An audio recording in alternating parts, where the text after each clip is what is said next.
Hey, Coach, welcome to our YouTube channel. We're super excited you've decided to join us. Let me know how we can help. Leave a comment down below. Make sure you subscribe.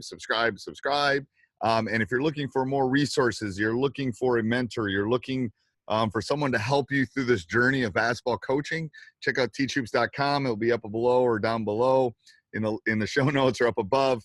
Check it out. It's a great resource, and I think it will make you a better coach. Go check it out. 14-day free trial. All right, what episode are we on? 19. Yes. Wow, 19. All right, have high school hoops. All right, what is this one, Coach? This is going to be an interesting one. I think we're going to have a lot of input on this one.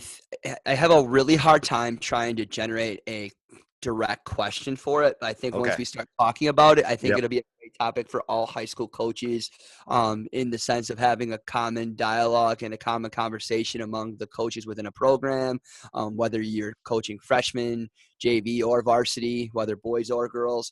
I just thought about this, understanding what your team's purpose is in regards to the level that you're coaching.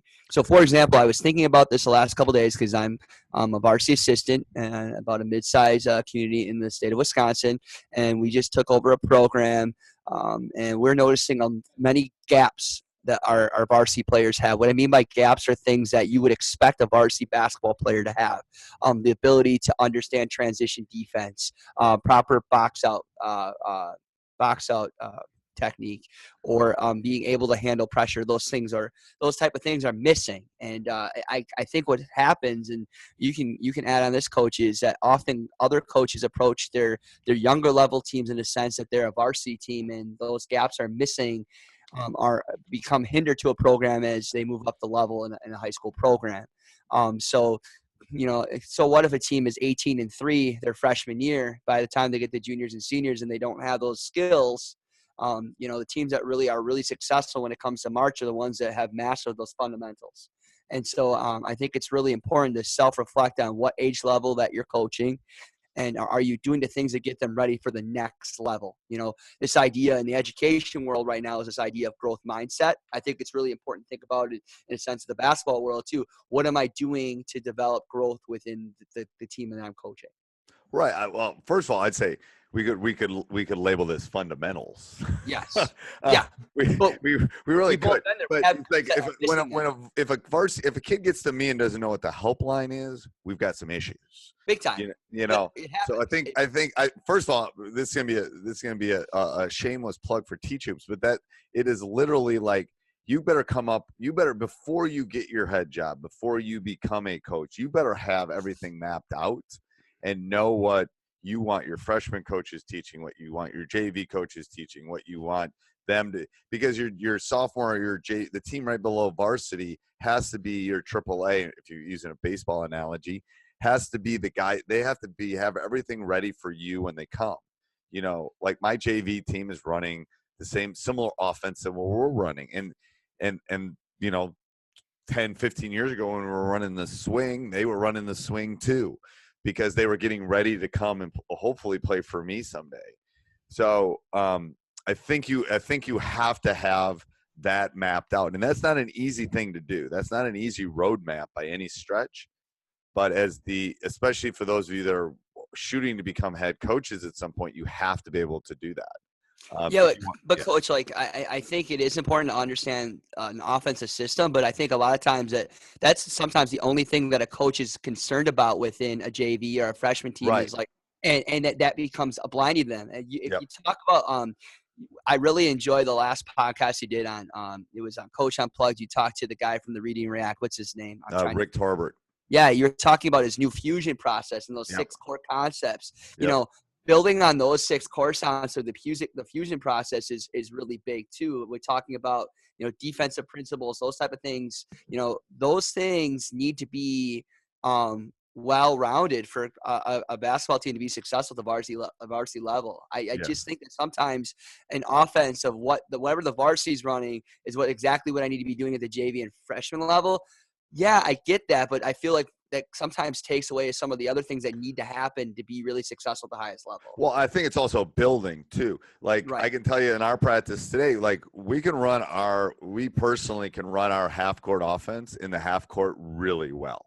I'll put our half court offense against anybody in the half court.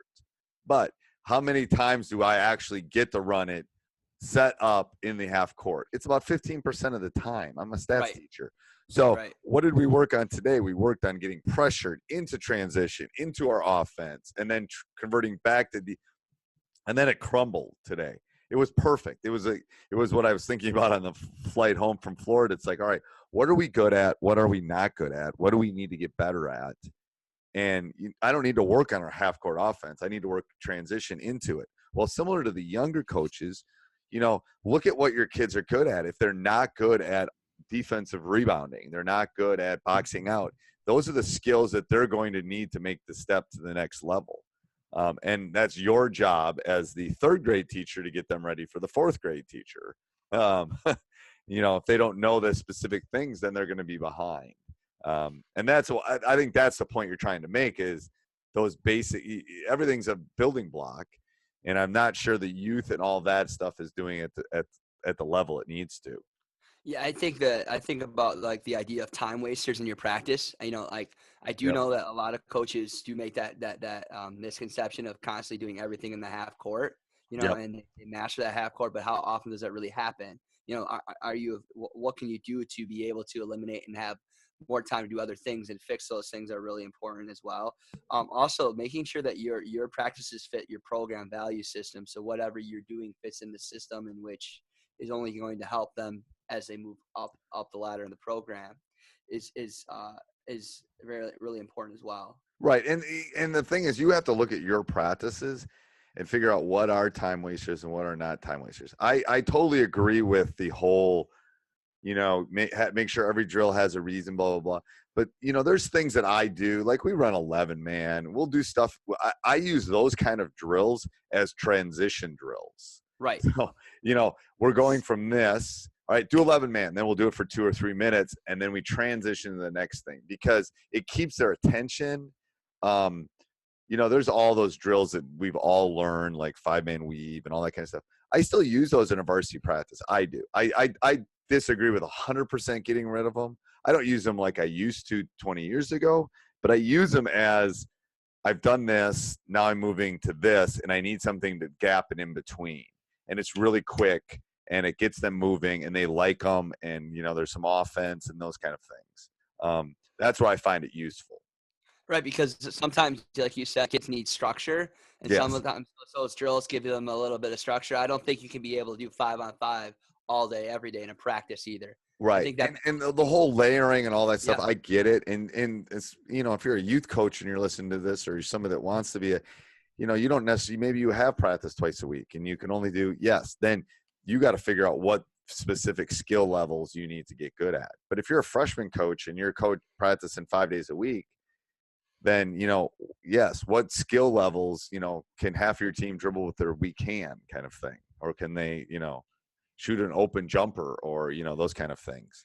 The last thing I say, because I think we're getting to a point of pretty touching on this topic, is don't be afraid to ask questions if you're a JV2 or a JV coach. Varsity coach does get pretty bombarded with a lot of things in the course of a season. Ask questions. So what are the things that my players need? And the head coach is just going to love you for that, because there are going to be times where he's in the course of practice wondering how the heck did they don't know how to do this, and having that common conversation with the head coach is going to be really valuable to your team and your players' growth. Right. Yeah. All right. Anything else on that, Coach? Nope. Sounds good. I think that's really good. All right. Talk to you next week. Yep. Sounds good. Hey, Coach, I hope you like that. If you're looking for more resources, you're looking for a mentor, check it out, teachhoops.com for coaches who want to get better. I do not think you'll be disappointed. 14-day free trial. It is there for you.